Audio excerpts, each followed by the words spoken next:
Alright, today's video, picked up another solar battery from Harbor Freight. I've had this one for 2 years and they're really good for the price, so I picked up another one. I'm going to do a demo of what you could do with one of these in a van. And all I'm running is a single 100 watt solar panel, so I'm going to go ahead and hook this up to my solar panel right now. Within 30 seconds, I'm at 14.4 volts, so out of the box, this has a full charge. I'll do a demo of what you can do with the single Harbor Freight solar battery and one 100 watt panel. I'm not running anything crazy, just a single panel. This is the main reason why I have electricity in my van, to be able to stay cool on a road trip. This is my Mighty Cool space cooler. I also have an electric fan. So 14.4 volts, I'm going to turn this up full power. Surge protector is running 2 watts, so I'm going to turn this on full power.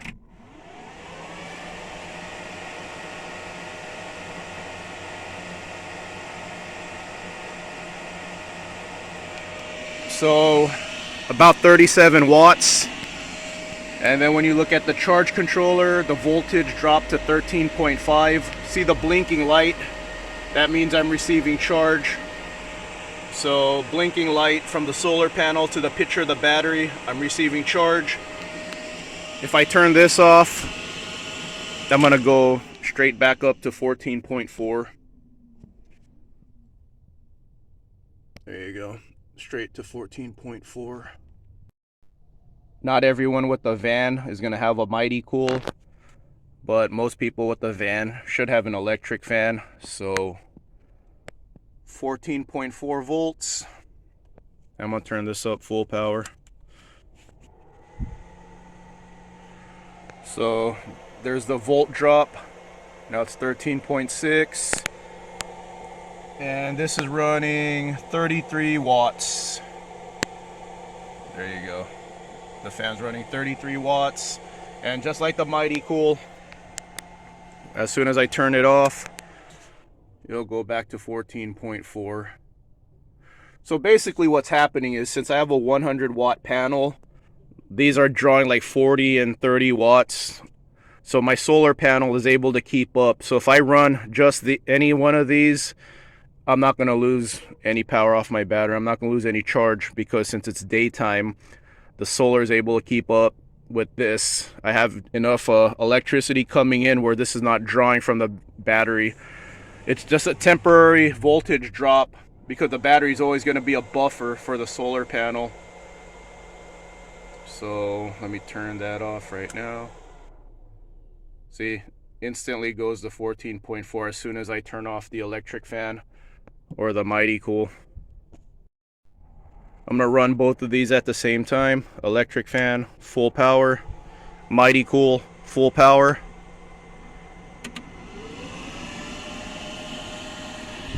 Here's a little demo for you guys. I always like to do this if you're new to my channel. Electric fan.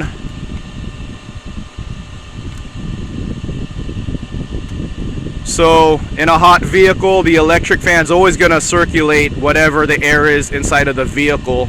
So 89, and then the Mighty Cool 68, 89 and 68, and that's why I always use this thing on a road trip. This goes with me everywhere. The Mighty Cool and the electric fan running at the same time is 62 watts, and the volt drop, we're down to 13. So go ahead and turn off both of them right now. Fan off, Mighty Cool off. And since I was running at 60 watts instead of 30 or 40 watts, see, it's not spiking all the way back up to 14.4 instantly, like when I was only running 30-40 watts. Now it's taking a little longer. When I run 30 to 40 watts, as soon as I turn off the accessory, it'll go back up to 14.4 volts almost instantly. So I think my solar panel is drawing in about 50 watts, not the 100 advertised. My solar panel is laying flat on the roof of my van. That's why sometimes you'll see people with the solar panels not attached to their roofs and they put it at the right angle to draw in more power. From my experience, solar panels use about 50 to 75% of what they advertise you're getting in terms of wattage. So mine appears to be getting about 50 watts at a time right now. If you're new to solar, in simple terms, this battery has 35 amp hours. The more amp hours, the better. This is pretty much an entry-level solar battery. So 35 amp hours translates to 420 watt hours. That means I could run 420 watts. If I ran 420 watts, I could run it for 1 hour. But I'm never running 400 watts ever at the same time. When I'm on the road, I'm running this all day. This draws 5 to 35, 40 watts depending on low, medium, or high. I'm always charging my laptop, always keeping that topped off. And I have this for reserve power. So that's it. That's all I'm running. At the same time, I'm going to run this, and this. Maybe I'll do some retro gaming. So I'm going to show you guys right now how much watts that all runs and how long we could run it for. Laptop charging, 24 watts. Power station, 26 watts. Mighty cool, full power, charging my laptop, charging my power station, charging my phone, charging my Wi-Fi, all plugged in to the surge protector. I'm running 90 watts right now. So since this battery has 420 watt hours, I should be able to run this for about 5 to 6 hours. So the time right now is 2:10. So I'll check back in 1 hour, see what's going on with the volts in 1 hour. So there we go, 12.8 volts right now. So I've always been told not to run these lower than 12 volts. It's not good to run these batteries under 12 volts. When you constantly do that, it diminishes the battery life. I did a review a couple of weeks ago on my 2-year-old Harbor Freight battery, and I ran it down to 11 all the time. And the reason why I ran it to 11 all the time is because I just wanted to get the most out of my battery. I know it's not good to do that, but these batteries are $70. I got it for $55 with the sale. So the reason I go all the way down to 11 is because power inverters will start beeping at you at 10.9, and that's why I cut off the power. If I'm running a lot of accessories, I'll cut off the power at 11, but I'll try to keep this one over 12. 3:15, a little more than an hour later.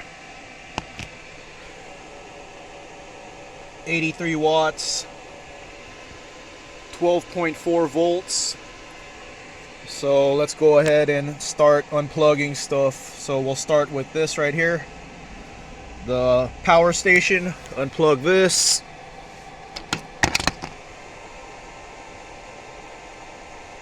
$59.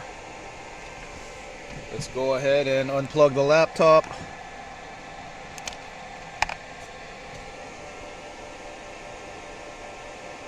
$37. The Mighty Cool. And 3 watts. Let's go ahead and turn this off. Surge protector. Now 0 watts. And it's at 12.7 volts. The voltage is going up again. So 3:15. We'll see how long it takes for this to hit 14.4 again. 4:13, about an hour later. So this was at 12.8. We're at 13.3 an hour later. 4:23. About to do some retro gaming on my 17-inch flat screen. TurboGrafx 16 Mini, mighty cool on low power, running 39 watts, volts at 12.9. Let's do this for an hour. After an hour, I'll have plenty of daylight left to continue charging my solar panel. 5:25, 1 hour later. Mighty cool TV, Turbo Mini, 35 watts. So let me go ahead and turn everything off.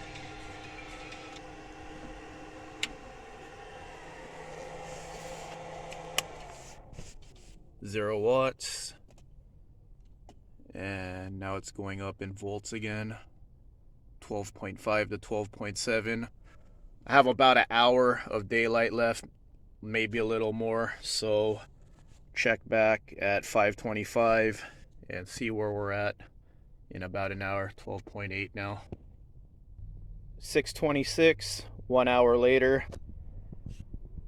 I'm only at 12.9.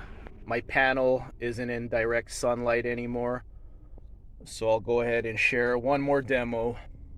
The main reason I got another battery is so that I could run this off of a separate battery.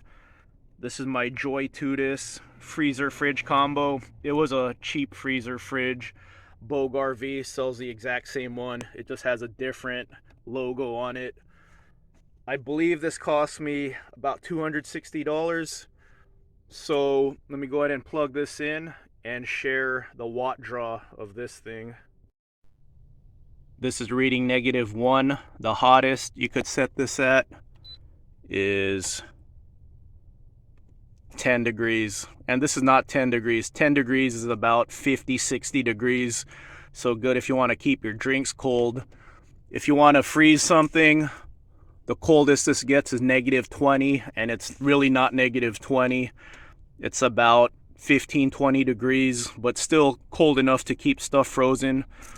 Ice cream's important for me to have on the road. That's why I have this thing. So since I preset it at 10 and it's way under 10, the compressor isn't running right now. So there you go, 1 watt. That's all it's running right now, 1 watt. But here's the deal with this freezer fridge combo. So let's make it the coldest setting. Like I said, -20 is not -20. It's about anywhere from 15 to 30 degrees, which is cold enough for ice cream. If you're interested, I've done reviews on this cheap freezer fridge combo. But there you go, it's -1. I want -20.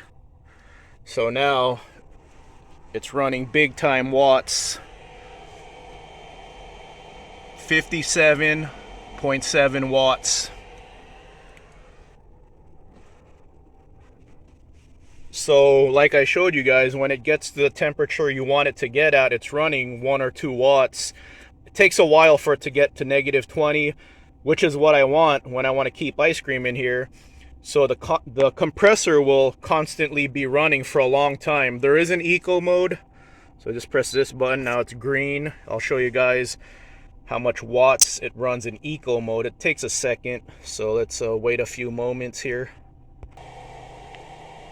Eco mode is about 10 watts less. So that's fine to run it in eco mode at night. The van is not as hot inside at nighttime versus the daytime. In the daytime, it's a lot hotter in here. And when I'm driving, I actually plug this straight into my van. I just run it off the van starter battery. Since I'm moving, it's not going to drain the starter battery. You could run this off house power or 12 volt. Runs the same wattage. So at night, I try to get this down to -20. Like I said, when I'm on the road, I run this in my van, not off of my solar. So when I'm parked, I hope it's at -20 so I could, you know, by the time I'm -20 or close to it, it's not running off the battery. It's only running 1 or 2 watts. But during the night, sometimes the temperature will fluctuate. And for example, where are we at? We're at 0 right now. So let's set it at 0. So I'll just keep it set at 0. The compressor should kick off. There you go. Compressor kicked off again. So we're back down to 1 watt. So during the night, it's possible for the temperature to fluctuate. And when it fluctuates, if it gets hotter than the 0 I'm asking for, -20, whatever I set this at, the compressor will kick on to get it back to the temperature you chose. So that'll drain power, and that's why I want to run this off of a separate battery. The more expensive freezer fridge combos, they're able to stay at a colder temperature more efficiently than this one. This is not bad, but that's what I learned with this cheap freezer fridge. Yeah, I'm gonna need a separate battery for it. That way I could keep it frozen all the time, so I'm not sharing a battery with my accessories. So tomorrow I'll go ahead and do a video. If you're into modern gaming, modern video game systems draw a lot more watts than my retro systems, my retro repro systems. My retro repro systems use up 5 watts. These take up 100 plus. This is the most modern one I have, Xbox 360. I don't have the new one. I don't have a PlayStation number 5, but this should draw the same watts as a modern console, so I'll make that video tomorrow. If you found this video helpful, give me a thumbs up, leave me a comment. That helps my channel grow. And I like it. I like it when I help you guys out. I really like seeing comments. I like seeing new faces in the comments telling me I helped you guys out. So I'll leave a bunch of end cards here for my other work on solar videos and batteries.